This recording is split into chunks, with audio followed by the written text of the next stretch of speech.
Hello and welcome to Firearm Freedom. This is going to be another First Impressions video.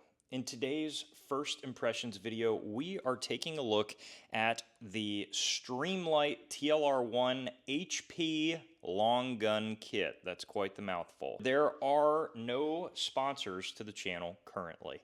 If you want to help me out, hit that subscribe button, ring the bell. It actually does help. And I have my B channel, my glorious child of a B channel. I love that channel. It's called FF Lifestyle. If you want to swap up your subscription feed, if you want to see action content from mountain biking, longboarding, skateboarding, fitness, adventure vlogs, anything, it's all over there. And I also do have reviews, but there's not any firearms related content. I have been seeing these lights for years and years and years, and I'm gonna drop quite a bit of honesty bombs when it comes to this light and just kind of how I think they sell on the market. But I also think that this is like one of the first video reviews I've ever seen on this light. I don't know why. I could not find one other than like a random tabletop that it was like never used. I've never seen it shot with anything. It's kind of weird, but I don't know. So hopefully this video might find some viewers out there that have never really seen it in action before.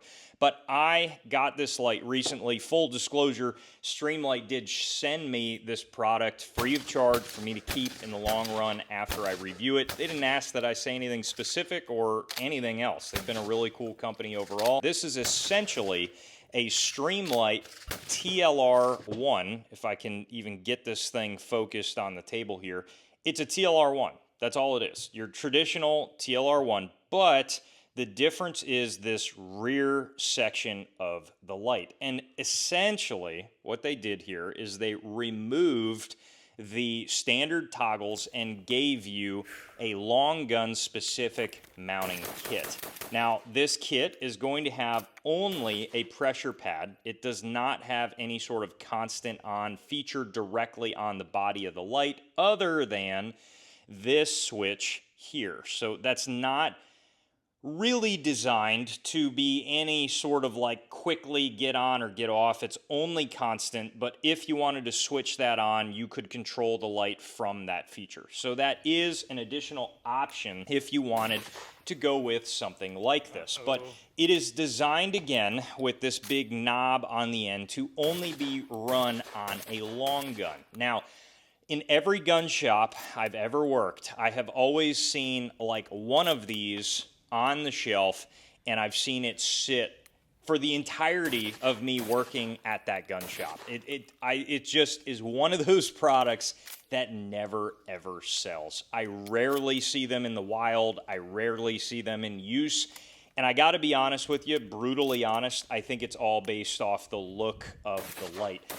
It is super practical. The practical ability is absolutely there, but I think the reality of how large of a device it is on the outside of whatever firearm you put it on, people don't like the look of it on their gun, especially a standard AR-15. It just looks a little weird, but that's not to say that it's a bad product. It's standard TLR1. This thing's coming in at 1,000 lumens and 65,000 candela. It has a really good beam pattern, looks great in the dark, and is super effective. I don't have any like use issues with this light, but I had a really hard time for years and years and years trying to figure out a way to put it on something just from a looks perspective that made it look cool, right?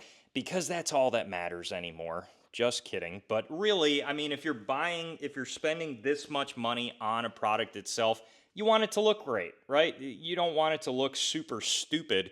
And I actually think I finally found a solution on this old school Remington 1187 SBS that you guys have seen a bunch on my channel. It just looks really cool. And what I've done here is goon taped it on, and I know I absolutely cooked my gorgeous wood forend underneath this with gross adhesive, because as this goon tape heats up and it just gets this, you can even see it starting to happen as it like pulls back, all the adhesive comes off. It gets really disgusting. So I'm not looking forward to what's underneath that, but the goon tape added to the pressure pad just stuck on the side, and this GG&G sling mount that also acts as a Picatinny section that comes back, which is essentially just now the light mount.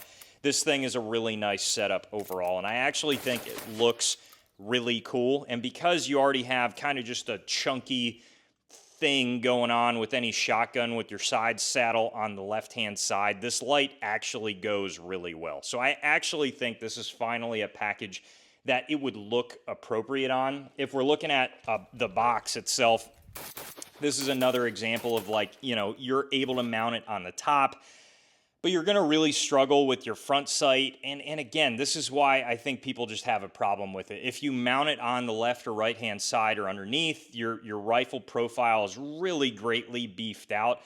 And I don't think there's any really way around this. If they were to streamline this product, non-ironically with the name, you would essentially have a Protek. So this is just them offering another option that's not necessarily a Protek, but if you really like the body of the TLR1 and the power of it and the batteries and all that stuff, then this is going to be the option to go with. I also wanted to run it on this 12 gauge with primarily buckshot and high brass shot out of it, because it is holding up like a champ. Now, the only thing that concerns me is the fact that this pressure pad here is held in by your standard kind of like cable mount, and this did pop off the first mag tube out of the shotgun. Now, I was able to get this kind of situated, and I don't know if it was because where I was holding it, I like tugged on the strap with enough power to pull it out.